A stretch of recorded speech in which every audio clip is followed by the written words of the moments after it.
We don't have free speech, then we just don't have a free country. It's as simple as that. If this most fundamental right is allowed to perish, then the rest of our rights and liberties will topple, just like dominoes, one by one. They'll go down.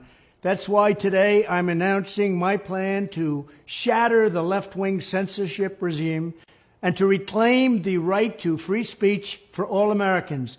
And reclaim is a very important word in this case because they've taken it away. In recent weeks, bombshell reports have confirmed that a sinister group of deep state bureaucrats, Silicon Valley tyrants, left-wing activists, and depraved corporate news media have been conspiring to manipulate and silence the American people. They have collaborated to suppress vital information on everything from elections to public health. The censorship cartel must be dismantled and destroyed, and it must happen immediately. And here's my plan. First, within hours of my inauguration, I will sign an executive order banning any federal department or agency from colluding with any organization, business, or person to censor, limit, categorize, or impede the lawful speech of American citizens. I will then ban federal money from being used to label domestic speech as mis- or disinformation. And I will begin the process of identifying and firing every federal bureaucrat who has engaged in domestic censorship, directly or indirectly, whether they are the Department of Homeland Security, the Department of Health, Human Services, the FBI, the DOJ, no matter who they are. Second, I will order the Department of Justice to investigate all parties involved in the new online censorship regime, which is absolutely destructive and terrible, and to aggressively prosecute any and all crimes identified. These include possible violations of federal civil rights law, campaign finance laws, federal election law, securities law, and antitrust laws, the Hatch Act, and a host of other potential criminal, civil, regulatory, and constitutional offenses. To assist in these efforts, I am urging House Republicans to immediately send preservation letters, and we have to do this right now, to the Biden administration, the Biden campaign, and every Silicon Valley tech giant, ordering them not to destroy evidence of censorship. Third, upon my inauguration as president, I will ask Congress to send a bill to my desk revising Section 230 to get big online platforms out of censorship business. From now on, digital platforms should only qualify for immunity protection under Section 230 if they meet high standards of neutrality, transparency, fairness, and non-discrimination. We should require these platforms to increase their efforts to take down unlawful content such as child exploitation and promoting terrorism, while dramatically curtailing their power to arbitrarily restrict lawful speech.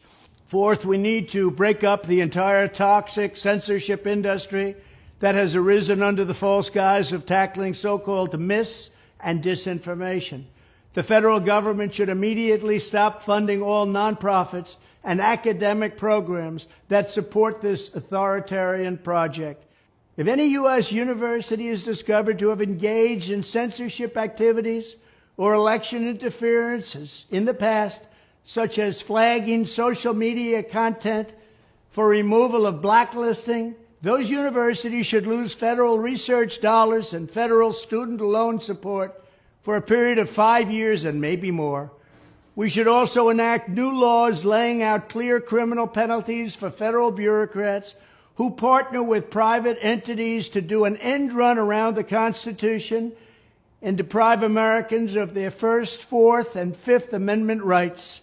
In other words, deprive them of their vote. And once you lose those elections, and once you lose your borders like we have, you no longer have a country. Furthermore, to confront the problems of major platforms being infiltrated by legions of former deep staters and intelligence officials, there should be a 7-year cooling-off period before any employee of the FBI, CIA, NSA, DNI, DHS, or DOD is allowed to take a job at a company possessing vast quantities of U.S. user data.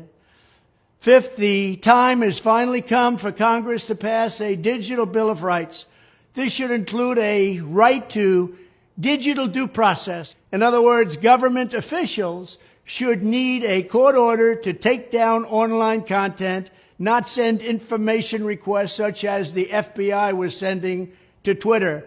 Furthermore, when users of big online platforms have their content or accounts removed, throttled, shadow banned, or otherwise restricted, no matter what name they use, they should have the right to be informed that it's happening, the right to a specific explanation of the reason why, and the right to a timely appeal.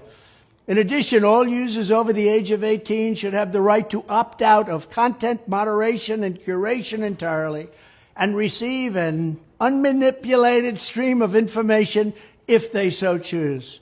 The fight for free speech is a matter of victory or death for America and for the survival of Western civilization itself.